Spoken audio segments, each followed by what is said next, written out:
This morning we were fortunate enough to join in another Zoom conference training. This time we were with Guro Balicki and his wife, Dan Inosanto.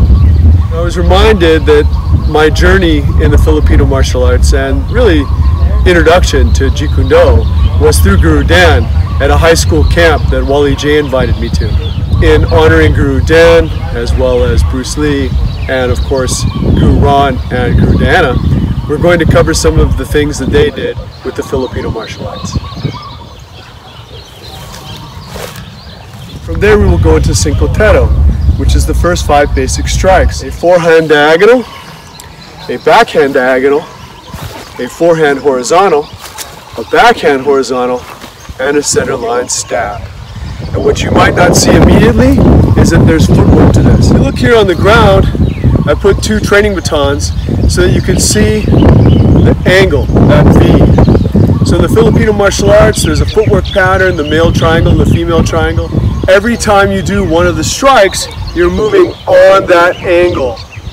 You're moving on that angle. You want your body work and your hand work and your weapon work all to match. He goes angle 1, angle 2, angle 3, angle 4, and angle 5. Cinco Teros.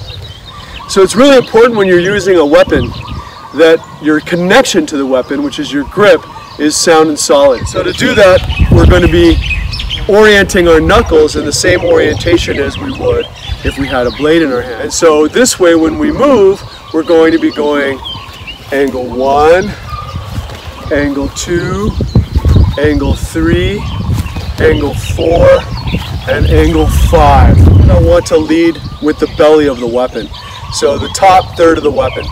So I'm going to go 1, 2, 3, 4, 5. 1, 2, 3, 4, 5. Nice. So once you've got the basics, you want to make sure you have your target orientation. So Nate's going to take you through that. Alright, so now we're going to look at the targeting. Now, when we do these attacks, going forehand, backhand, across, and back down the midline, what are you actually aiming for? What is your focus? We're going to test it out on either you can do it in the air and imagine it, or you have a partner, like what I'm going to demonstrate now, on the actual points. Forehand, right side, angle 1, collarbone. Angle 2, other side, collarbone. Angle 3, through the elbow, to disarm, and through the gut. Angle 4, elbow, through the gut. Then 5, down the belly button, all the way up, drive into the heart. Okay? The next thing to work on is our power and our speed. So for power, we want to utilize actually hitting something. So in their presentation this morning, Diana kept bringing out a plant, saying that if you were by yourself, you could use the plant as a target. Well, growing up, I learned the same idea, but I learned on a tree. Now the beautiful thing about a tree is that it reinforces the previous principles, and it tells you whether or not you have a solid grip, whether your body's behind your weapon, and whether your footwork supports the movement of your body as a weapons delivery system.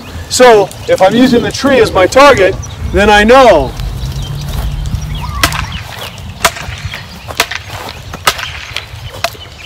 and we want to be ambidextrous with that.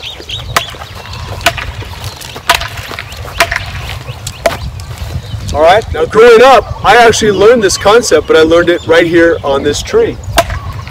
So one cool thing is by learning on the tree, it reinforced some very important things. One of them is having a strong and solid and flexible grip. So when you're actually hitting a big tree like this, you can't have sloppy handwork and grip. You can't do all kinds of flashy stuff where a lot of people will open up their hand in order to twirl, they'll do this. But if you hit a tree like that, the weapon's going to come right out of your hand. So instead you want to hold it like a hammer, where the bottom 3 fingers are really solid, and you're only using your forefinger for control. The bottom is really the main part of the grip, just like holding a hammer. And that way, if I'm actually working on the tree, it keeps you honest. 1, 2, 3, 4, 5. So you know when you're doing the stab, if you're doing it on a tree, you know that it's going to be solid. Now, of course, we can also practice with our partner. 1, 2, 3, 4, 5.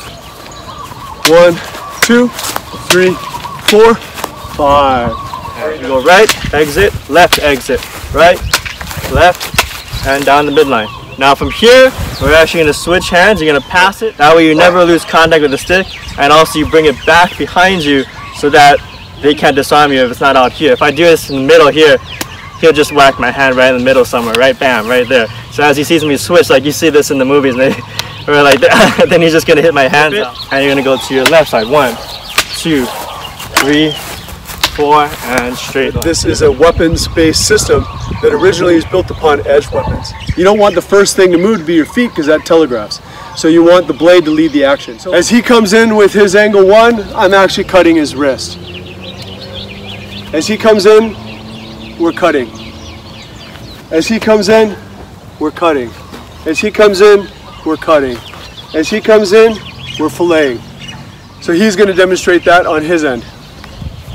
1, 2, 3, 4, 5. So part of the fun factor of this martial art is it really does become a form of play to do all of these drills.